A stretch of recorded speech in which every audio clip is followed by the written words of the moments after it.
Hello friends, आज हम बात करने वाले हैं लार्ज कैप कैटेगरी के टॉप फंड्स की। लार्ज कैप कैटेगरी के म्यूचुअल फंड्स अपने एसेट्स के मैक्सिमम प्रोपोर्शन को लार्ज मार्केट कैपिटलाइजेशन वाली टॉप 100 कंपनीज में इन्वेस्ट करते हैं। सिंस ये कंपनीज फाइनेंशियली स्ट्रॉन्ग होती हैं, इसलिए स्टेबल और साउंड रिटर्न डिलीवर करने के लिए पॉपुलर है। टॉप 100 में जो कंपनीज होती हैं उनका परफॉर्मेंस और वेल्थ जनरेशन करने का ट्रैक रिकॉर्ड काफ़ी अच्छा होता है। Large cap schemes mid cap और स्मॉल कैप स्कीम्स से कम रिस्की होती हैं। That means large cap mutual funds उन लोगों के लिए सही है जो इन्वेस्टर्स लॉन्ग टर्म हॉरिजन में लो रिस्क के साथ स्टेडी या स्टेबल रिटर्न चाहते हैं।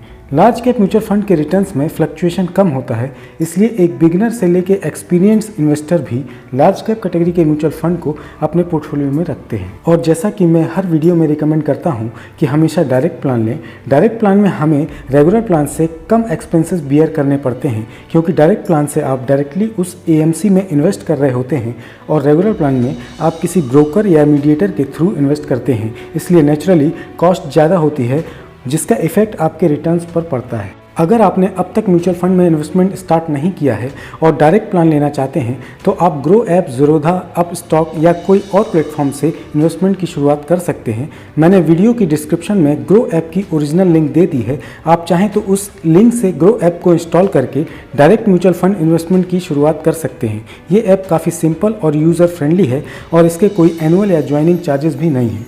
अब हम देख लेते हैं लार्ज कैप कैटेगरी के टॉप फंड्स को। मैंने यहाँ पिछले कुछ सालों के रिटर्न्स और परफॉर्मेंस के बेस पे top 10 large cap mutual funds को कंपाइल किया है। हम इन म्यूचुअल फंड्स के रिटर्न्स, एक्सपेंस रेशो और रिस्क पैरामीटर्स का एनालिसिस करेंगे और देखेंगे इसमें से बेस्ट म्यूचुअल फंड कौन सा है, और मैं ये भी बताऊंगा कि मैंने इनमें से किस फंड में इन्वेस्टमेंट किया है।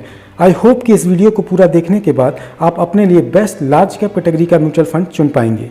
जिन फंड्स के रिटर्न्स अपने कैटेगरी रिटर्न्स या पीयर से कंपेरेबली कम हैं और फंड्स के रिस्क पैरामीटर्स को एसेस करके मैंने ऐसे 5 फंड्स को इस लिस्ट से स्प्लिट कर दिया है। अब हमारे पास लार्ज कैप कैटेगरी के बेस्ट 5 फंड्स हैं, जिसमें एक्सिस का Axis blue chip fund, BNB Paribas large cap fund, Mirae का Mirae asset large cap fund, Canara Robeco blue chip fund और कोटक का कोटक ब्लू चिप फंड है। BNP परिभास और कोटक ब्लू चिप फंड के टेक्निकल एनालिसिस को देखें तो इसके लास्ट 5 ईयर और लास्ट 3 ईयर रिटर्न्स कंपेरेबली कम है और परफॉर्मेंस कंसिस्टेंसी भी उतनी अच्छी नहीं रही है, और दोनों फंड का एक्सपेंस रेशो भी हायर साइड में है। सो इन दोनों फंड्स को भी मैंने स्प्लिट किया है। अब हमारे पास हैं लार्ज कैप कैटेगरी के टॉप 3 फंड्स जो अपनी कैटेगरी में लगातार अच्छा परफॉर्म करते आ रहे हैं। इसमें एक्सिस का एक्सिस ब्लू चिप, मिराय का Mirae asset large cap fund और कैनरा का Canara Robeco blue chip fund है।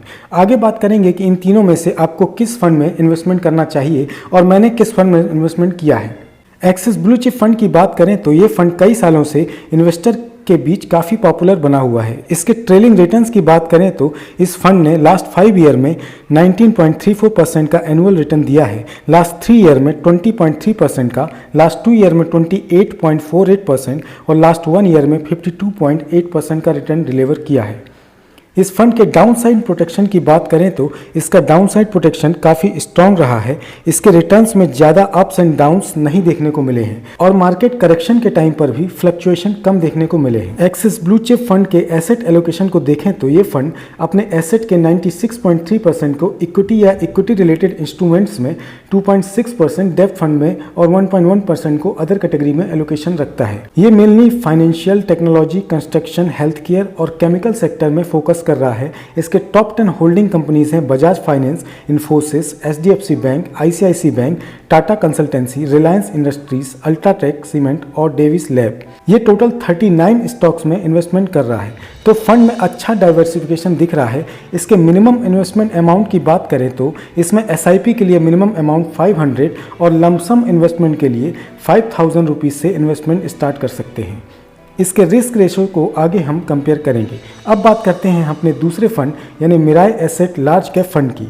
लास्ट 5 ईयर्स में इस फंड ने 17.8% का ईयरली रिटर्न डिलीवर किया है, लास्ट 3 ईयर में 17.9%, लास्ट 2 ईयर में 27.9% और लास्ट 1 ईयर में 52.6% का रिटर्न जनरेट किया है। इसके डाउनसाइड प्रोटेक्शन की बात करें तो प्रोटेक्शन ठीक ठाक है, अच्छा सपोर्ट है।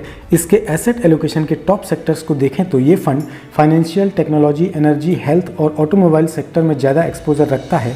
इसकी टॉप होल्डिंग कंपनीज की बात करें तो ये fund Infosys, HDFC bank, ICICI bank, Reliance industries, axis bank, TCS, L&T, Maruti Suzuki और भारती एयरटेल के साथ साथ 61 स्टॉक्स में इन्वेस्टमेंट करता है। तो फंड में अच्छा डाइवर्सिफिकेशन है।